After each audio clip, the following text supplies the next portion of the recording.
Assalamualaikum warahmatullahi wabarakatuh. Assalamualaikum warahmatullahi wabarakatuh. Perkenalkan, nama saya Muhammad Rina Pangestu. Baiklah, Assalamualaikum warahmatullahi wabarakatuh. Perkenalkan, di sini saya Khairul Miftahuddin.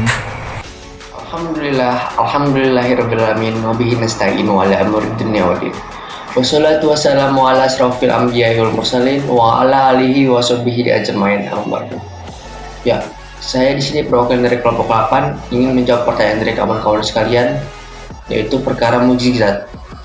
Oke, langsung ke pertanyaan yang saya dapat, yaitu dari Rofifa Anissa. Bagaimana jika mukjizat Rasul tidak nyata, dan mengapa kita harus mempercayai mukjizat tersebut? Jadi di sini perkara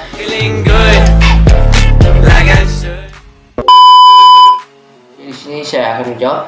Jadi perkara mukjizat Rasul itu sudah ada dijelaskan di dalam Al-Quran.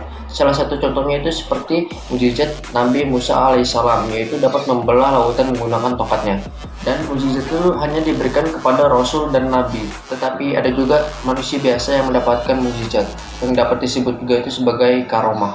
Oleh karena itu, kewajiban kita sebagai seorang muslim harus mempercayai dengan adanya mukjizat Rasul tersebut, karena itu sudah menjadi konsekuensi kita sebagai seorang muslim.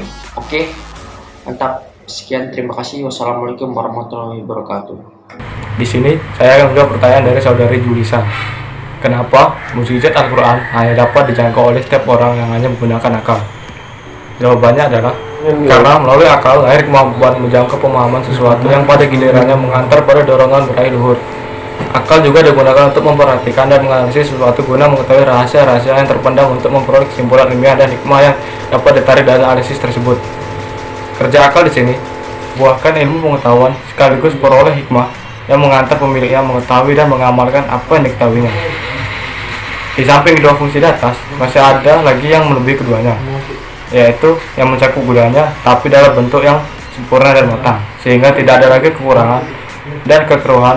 Memang bisa saja ada akal yang menghasilkan pengetahuan, tapi masih berpotensi mengandung kekurangan hikmah. Demikian juga bisa jadi ada hikmah yang dilahirkan oleh mereka yang tidak berpengetahuan. Berikutnya saya menjawab pertanyaan dari saudara Faris Adam. Pertanyaannya adalah, apa bedanya ayat Al-Quran ya ayuhan nas atau ya ayuhal ladzina amanu atau ya ayuhan nabi? Apakah ayat yang menggunakan redaksi ya ayuhan nabi itu khusus hanya untuk nabi sehingga kita tidak wajib mengamalkannya? Jawabannya adalah ya ayuhan nas ditujukan untuk semua manusia, termasuk orang-orang yang beriman. Ya ayyuhal ladzina amanu ditujukan hanya kepada orang-orang yang telah beriman, tidak untuk semua manusia. Sedangkan ya ayyuhan nabi untuk manusia juga, kecuali bila ditegaskan khususnya hanya untuk nabi. Hikmah seruan ya ayyuhan nas untuk mempermaklumkan Islam kepada umat manusia.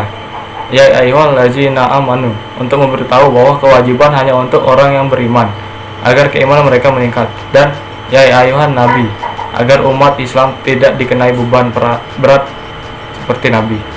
Sekian jawaban dari saya. Saya akhiri. Wassalamualaikum warahmatullahi wabarakatuh.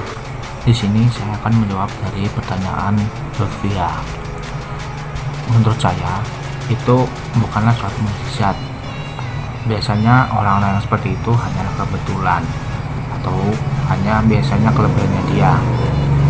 Definisi mukjizat yang sebenarnya itu adalah kelebihan yang diturunkan oleh Allah dan disampaikan kepada nabi atau rasul, jadi tidak kepada orang yang biasa. Hukumnya mempercayai itu hanyalah tidak boleh ya, karena itu bisa jadi manipulasi atau tipu daya mereka atau hanya suatu kebetulan.